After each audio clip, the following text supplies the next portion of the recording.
नमस्कार दोस्तों।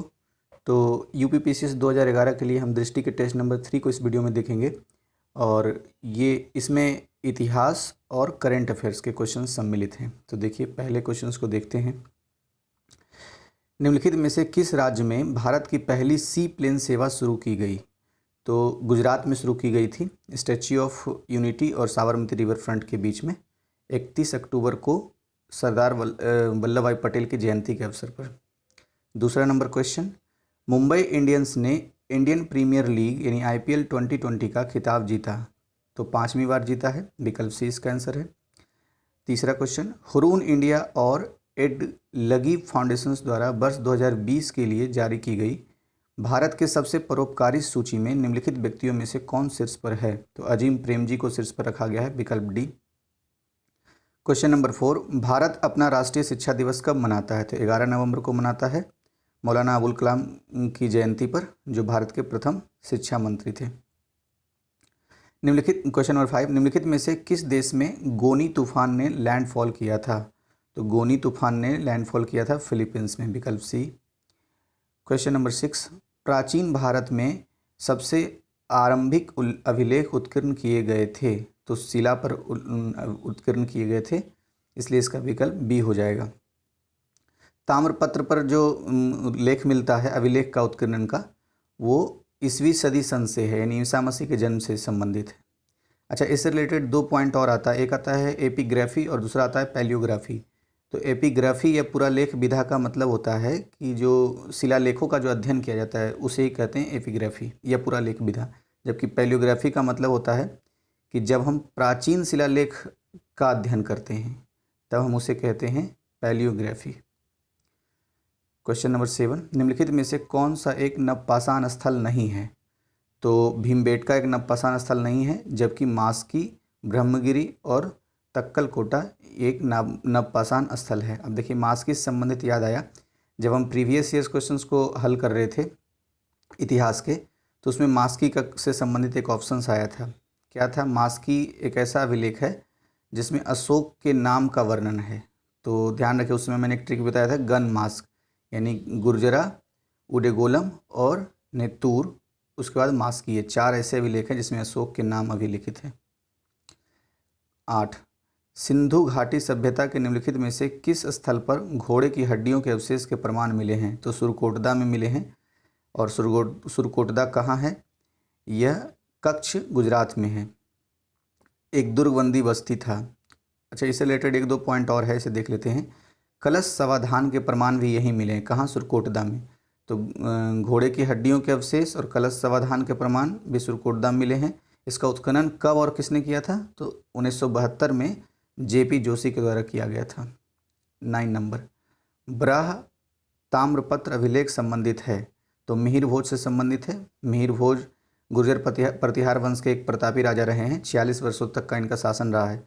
और इससे रिलेटेड प्रीवियस ईयर्स में भी क्वेश्चंस था, इतिहास के प्रीवियस ईयर्स में, क्योंकि जो त्रिपक्षीय संघर्ष चल रहा था कन्नौज को लेकर के, उसमें से एक पक्ष गुर्जर प्रतिहार वंश भी था जिसने अंततः विजय भी पाया था कन्नौज पर। इसीलिए गुर्जर प्रतिहार वंश की राजधानी कन्नौज थी, और मिहिर भोज ने आदि वराह की उपाधि भी ली थी, और ये विष्णु का भक्त था। नेक्स्ट क्वेश्चन 10, मध्यकालीन भारत के इतिहास के संदर्भ में पेरुमल आदिगल किससे संबंधित है? तो ये राजाओं से संबंधित है। चोल शिलालेखों में राजाओं को पेरुमल आदिगल या पेरुमल या फिर को ऐसे नामों से वर्णित किया गया है। अच्छा, चोल के बारे में जब हम पढ़ते हैं तो 2-3 पॉइंट आना चाहिए, जैसे कि सबसे पहला ये कि 1850 से लेकर के 1200 ईस्वी तक पल्लवों को समाप्त करके चोल ने अपना राज्य स्थापित किया था। दूसरा ये, चोल की जो इतिहास में प्रसिद्धि है वो स्थानीय स्वशासन को लेकर के है, और चोलों के पास मजबूत नौसेना थी। स्वाभाविक है, जब मजबूत नौसेना होगी तो समुद्री व्यापार और समुद्र के अन्य स्थलीय भागों पर इनका कब्जा होगा, जैसा कि इनका था जावा और सुमात्रा पर। अच्छा, तो एक क्वेश्चन वैसे मैं आपसे पूछना चाहता हूँ, ब्रिटिश काल में father of local bodies governance किसे कहा जाता है? ये आप मुझे बताइए इतना सुनने के बाद। 11 नंबर, निम्नलिखित में से किसने अजमेर शहर की स्थापना की? तो अजय राज द्वितीय ने अजमेर शहर की स्थापना की थी, विकल्प ए।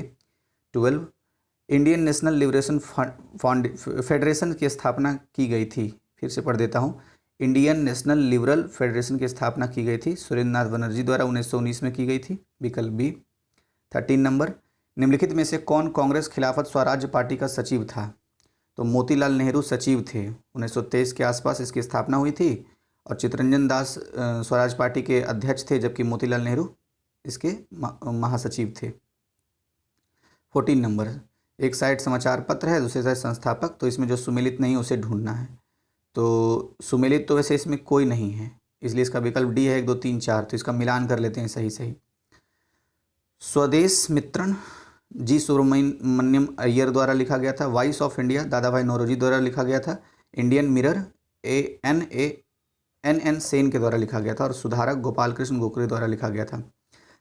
अब देखिए, दादा भाई नौरोजी के बारे में कई पॉइंट हमने प्रीवियस ईयर्स को डिस्कस करते समय रिवीजन किया था, जैसे यही कि पहला पॉइंट हो जाएगा कि poverty and British rule in India के पुस्तक के लेखक यही हैं। दूसरा, भारत से धन निकासी का सिद्धांत इन्होंने दिया था। इन्होंने 3 कांग्रेस के अधिवेशनों की अध्यक्षता की है। इनका जो कोलकाता का 1906 का अधिवेशन था कांग्रेस का, उसमें सबसे पहले कांग्रेस का स्वराज का लक्ष्य घोषित हुआ था, यानी स्वराज के शब्द की व्याख्या इन्होंने की थी। अब नेक्स्ट क्वेश्चन की तरफ बढ़ते हैं। 15 नंबर, वर्नाक्यूलर प्रेस एक्ट 1878 के संदर्भ में निम्नलिखित कथनों पर विचार कीजिए। तो पहला कथन है, इसे मुंह बंद करने वाले अधिनियम की संज्ञा दी गई थी, तो बिल्कुल सही है। वर्नाक्यूलर प्रेस एक्ट के बारे में 1878 के बारे में ये बात सही है, मुंह बंद करने वाला कानून कहा गया था इसको। दूसरा लिखा हुआ, यह अधिनियम लॉर्ड मेटकॉफ के वायसराय काल के दौरान बनाया गया था। जी नहीं, बिल्कुल ये लिटन के काल में बनाया गया था। लिटन का काल 1876 से 80 तक रहा है, उसी समय वर्नाक्यूलर प्रेस एक्ट 1878 आया था। लॉर्ड मेटकॉफ को तो भारतीय प्रेस का मुक्तिदाता कहा जाता है, तो ये फैक्ट भी ध्यान रखना है, इसलिए विकल्प ए इसका सही हो जाएगा आंसर।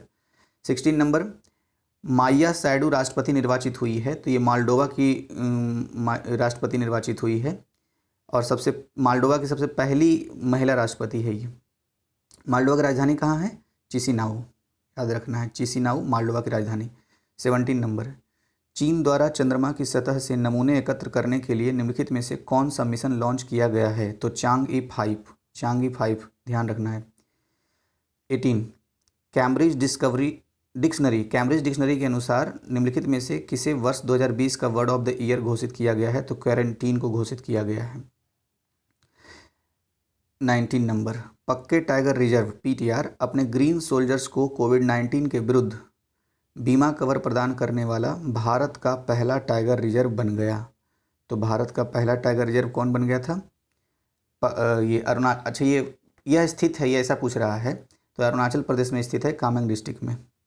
और सबसे पहला ये टाइगर रिजर्व है जो जो सोल्जर्स थे, ग्रीन सोल्जर्स, उनको बीमा कवर दिया है। अच्छा, एक इससे जुड़ा हुआ 1 2 फैक्ट है, क्या है? एक तो प्रश्न ये आता है कि एकमात्र ग्रेट हॉर्नबिल अभ्यारण्य कौन सा है? तो पक्के टाइगर रिजर्व को ही बोलते हैं, जो कि अरुणाचल में है, वहीं है मतलब हॉर्नबिल। अच्छा, दूसरा ये कि अरुणाचल का राज्य पक्षी कौन है? तो ग्रेट हॉर्नबिल है और IUCN की लिस्ट में ये सुभेद लिस्ट में है। 20 नंबर, भारत का पहला चंदन संग्रहालय स्थापित किया गया है, मैसूर में किया गया है, विकल्प सी इसका आंसर हो जाएगा। 21 नंबर, निम्नलिखित में से कौन सा ग्रंथ भारत में आर्यों का उल्लेख करता है? तो आर्यों का उल्लेख करने वाला ग्रंथ ऋग्वेद है, इसलिए विकल्प ए। 22, जैन धर्म के निम्नलिखित महाव्रतों में से किसे भगवान महावीर द्वारा शामिल किया गया था? तो ब्रह्मचर्य जो सिद्धांत था उसे भगवान महावीर ने शामिल किया था, बल्कि इसके पहले 4 पहले से सिद्धांत थे और 5वां दिया था महावीर ने ब्रह्मचर्य का सिद्धांत। 23 नंबर, निम्नलिखित में से कौन सा प्राचीनतम बौद्ध ग्रंथ है? तो देखिए, ये थोड़ा महत्वपूर्ण क्वेश्चन है। प्राचीनतम पूछ ले तो सुत्त निपात का मतलब सूत्रों का संग्रह, इसलिए विकल्प ए इसका सही आंसर हो गया। 24, अनंगपाल तोमर को किस शहर की स्थापना का श्रेय दिया जाता है? तो अनंगपाल तोमर ने दिल्ली शहर की स्थापना की थी। अच्छा, एक क्वेश्चन भी आया था कि अजमेर की स्थापना किसने की थी? तो अजमेर, अ से अजमेर और अ से अजय राजद्वितीय, तो अजय राजद्वितीय ने अजमेर शहर की स्थापना की थी, जबकि दिल्ली की स्थापना अनंगपाल तोमर ने की थी। 25, चंदावर का युद्ध किसके बीच लड़ा गया था? तो मोहम्मद गौरी और जयचंद के बीच लड़ा गया था। इसमें जयचंद हार गया था, कब? 1194 ईस्वी में। तो अच्छा, चंदावर कहाँ है? तो अभी फतेहाबाद जो है ना, वहीं पर है ये, आगरा, यमुना नदी के तट पर, आगरा के आसपास। तो चंदावर का युद्ध 1194, मोहम्मद गौरी और जयचंद के बीच में, जयचंद इसमें हार गया था। 26 नंबर, निम्नलिखित में से कौन सा राजवंश दिल्ली सल्तनत में से संबंधित नहीं है? तो सूर्यवंश दिल्ली सल्तनत से संबंधित नहीं है। अब देखिए, कुछ पहले के वीडियो में जब हमने अन्य कोई टेस्ट सीरीज सॉल्व किया है तो उसमें ये बताया है, शायद जीएस वर्ल्ड वाले में, जीएस वर्ल्ड का भी 5 टेस्ट सीरीज अपलोड हो चुका है, तो यदि आपने नहीं देखा तो जरूर उसको देखिएगा। तो अगर इसका क्रम भी पूछ लेता है कि दिल्ली सल्तनत में सबसे पहले कौन सा वंश फिर कौन सा वंश आए थे, तो जी के ठूसलो ऐसा करके एक ट्रिक बताया था। जी से गुलाम वंश, के से खिलजी वंश, ये ठू दरअसल त को डिनोट करता है, तो तुगलक वंश और सैयद वंश और फिर लोधी वंश। तो जी के ठूसलो ऐसे करके याद रखिएगा। 27, ब्रिटिश सरकार द्वारा जेल भेजे जाने वाले पहले भारतीय पत्रकार कौन थे? तो देखिए, इसमें जो ऑप्शन दिया हुआ है इसके व्याख्या में दृष्टि वाले में, उसमें सुरेंद्र नाथ बनर्जी को लिखा हुआ है, जबकि प्रीवियस ईयर्स जो घटना चक्र का हमने सॉल्व किया था उसमें लिखा हुआ था बाल गंगाधर तिलक। तो अपने स्तर पर इसको आप चेक कर लीजिएगा कि मतलब कि अपने दायित्व पत्रकारिता धर्म को निभाते हुए सबसे पहले भारतीय कौन थे जो जेल गए थे ब्रिटिश काल में, और आप मुझे कमेंट बॉक्स में बताइए भी। वैसे दृष्टि में आंसर है, फिर से बता रहा हूँ, सुरेंद्र नाथ बनर्जी। 28 नंबर, सूची 1 को 2 से मिलाना है, कॉलेज और संस्था आपको में से। तो संस्कृत कॉलेज की स्थापना जोनाथन डंकन ने की थी, कलकत्ता मदरसा की स्थापना वॉरेन हेस्टिंग्स ने की थी, और फोर्ट विलियम कॉलेज की स्थापना लॉर्ड वेलेजली ने की थी सिविल सेवा के अधिकारियों को ट्रेनिंग देने के लिए, और उसके बाद मोहम्मद एंग्लो ओरिएंटल कॉलेज की स्थापना सर सैयद अहमद खान ने की थी 1875 ईस्वी में। तो ध्यान रखना है। 29, वुड्स डिस्पैच 1854 के संदर्भ में निम्नलिखित कथनों पर विचार करना है। तो पहला कथन क्या है? इसे लॉर्ड मैकाले ने तैयार किया था। जी नहीं, गलत बात है। वुड डिस्पैच को तो चार्ल्स वुड ने तैयार किया था 1854 में। 1854 ध्यान रखिएगा, डलहौजी का काल था। दूसरा कथन है कि इसने स्कूल स्तर पर शिक्षा का माध्यम के लिए देसी भाषा को सिफारिश की थी। तो हाँ, ये बात सही है कि वुड डिस्पैच में स्कूली स्तर पर जो शिक्षा का माध्यम हो वो देसी भाषा हो, ऐसा इसने कहा था, जबकि ये भी कहा था कि उच्च शिक्षा का माध्यम अंग्रेजी होनी चाहिए। तो दूसरा कथन सही हो गया, पहला गलत, इसलिए विकल्प नंबर 2 इसका आंसर हो गया। थोड़ा सा जुड़ा हुआ इससे और बात देख लेते हैं। वुड डिस्पैच में 2-3 प्रावधान किए गए थे। क्या?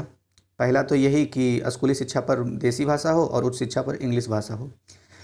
दूसरा ये कि महिला एवं व्यापारिक शिक्षा पर बल दिया गया था वुड डिस्पैच में, ये भी पूछता है कभी कभी। तीसरा ये कि इन्होंने गवर्नमेंट एजुकेशन इंस्टीट्यूशंस में कही कि धर्मनिरपेक्ष शिक्षा होनी चाहिए।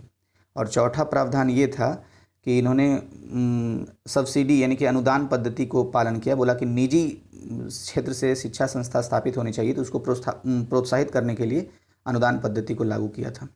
अब 30 नंबर क्वेश्चन, ब्रिटिश भारत सरकार द्वारा किस संदर्भ में रिपोर्ट देने के लिए हर्टोग समिति की स्थापना की गई थी? तो हर्टोग समिति की स्थापना शिक्षा पर विकास के लिए की गई थी। कब? 1929 में। अब देखिए 31 नंबर, ITTF महिला विश्व कप टेबल टेनिस 2020 का खिताब किसने जीता? तो चेन मेंग ने जीता है। विकल्प ए इसका आंसर हो जाएगा। 32 नंबर, निम्नलिखित में से किसे प्रतिष्ठित अंतर्राष्ट्रीय बाल शांति पुरस्कार 2020 से सम्मानित किया गया है? तो सादात रहमान को, बांग्लादेश के हैं सादात रहमान, इनको अंतर्राष्ट्रीय बाल शांति पुरस्कार 2020 से सम्मानित किया गया है। विकल्प सी। 33, अंतर्राष्ट्रीय महिला हिंसा उन्मूलन दिवस मनाया जाता है। तो ध्यान रखिएगा, अंतर्राष्ट्रीय महिला दिवस नहीं पूछ रहा है, अंतर्राष्ट्रीय महिला हिंसा दिवस पूछ रहा है। महिला हिंसा उन्मूलन दिवस तो 25 नवंबर को, और अगर अंतर्राष्ट्रीय महिला दिवस पूछे तो 8 मार्च को। 34, your best day is today पुस्तक के लेखक कौन है? तो अनुपम खेर। विकल्प बी हो गया इसका आंसर। 35, विश्व में सबसे लंबे समय तक सेवारत रहे प्रधानमंत्री प्रिंस खलीफा बिन सलमान अल खलीफा कहाँ के थे? तो बहरीन के थे। ये इसका डी आंसर हो गया। 36, ग्रीव्रज प्राचीन नाम था, तो राजगीर का नाम था ग्रीव्रज। यहीं से मगध साम्राज्य, भारत का पहला साम्राज्य मगध साम्राज्य यहीं से शुरू होता है। राजगीर बिहार में है, नालंदा जिला में, तो ग्रीव्रज इसी का नाम था। विकल्प डी आंसर हो गया। 37, निम्नलिखित में से किसे भारतीय पौराणिक कथाओं में मनमथ भी कहा जाता है? तो मनमथ यानी मन को मथ देने वाला कहा जाता है कामदेव को। विकल्प सी इसका आंसर हो गया। 38, वह पाटलिपुत्र का संस्थापक था, उसने सोन और गंगा नदी के संगम पर एक किले का निर्माण कराया था, उसने अपनी राजधानी राजगृह से पाटलिपुत्र स्थानांतरित की थी। तो ये सारी बातें पता है किसके बारे में कही जा रही है? उदयन के बारे में कही जा रही है, इसलिए विकल्प डी इसका आंसर हो जाएगा। 39, निम्नलिखित में से किसने चेहरा एवं दाग नामक अभिनव पद्धति शुरू की? तो अलाउद्दीन खिलजी ने। चेहरा या दाग बोल लीजिए या फिर पहचान और हुलिया पद्धति, तो अलाउद्दीन खिलजी ने किया था इसका शुरुआत।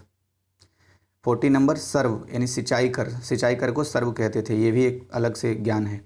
तो सर्व यानी सिंचाई कर लगाने वाला पहला सुल्तान या सम्राट कौन था? तो फिरोज शाह तुगलक था, विकल्प सी आंसर हो गया। 41 मध्यकालीन भारत के इतिहास के संदर्भ में शब्द पट्टा नूलकर का अर्थ क्या है? तो रेशम बुनकर को पट्टा नूलकर कहते थे मध्यकाल में, विकल्प आंसर हो गया। 42 मूल शिक्षा की वर्धा योजना बनाई गई थी, तो देखिए बनाई गई थी किसके द्वारा? तो जाकिर हुसैन के द्वारा, और जाकिर हुसैन भारत के तीसरे राष्ट्रपति भी थे, तो इसका विकल्प डी हो जाएगा आंसर। 43 निज खमारे धान तोलो किस किसान आंदोलन का नारा था? तो निज खमारे धान तोलो ये तेभागा आंदोलन जो था, किसान आंदोलन, उसका नारा था, और ये बंगाल में हुई थी। ये बात ध्यान रखना कि तेभागा आंदोलन का संबंध बंगाल से है, और इसी में ये नारा दिया गया था, निज खमारे धान तोलो। 44 उल गुलान विद्रोह संबंधित है, तो मुंडा विद्रोह से, जो 1899 से 1900 के बीच में हुआ था, विकल्प बी इसका आंसर हो गया।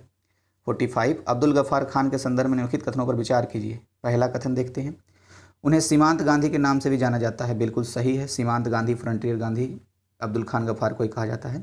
दूसरा, उनके स्वयंसेवक दल को ब्राउन शर्ट के नाम से जाना जाता है, जी नहीं, गलत है, रेड शर्ट्स के नाम से जाना जाता है, लाल कुर्ती सेना, इसलिए दूसरा गलत हो गया। तीसरा, उन्होंने पुख्तून नाम से एक राजनीतिक मासिक पत्रिका शुरू की, तो हाँ ये भी सही है, तो 1 और 3 सही हो गया, इसलिए इसका आंसर सी हो जाएगा। 46 सहकार प्रज्ञा कार्यक्रम शुरू किया गया था, तो कृषि एवं किसान कल्याण मंत्रालय के द्वारा शुरू किया गया था, विकल्प सी।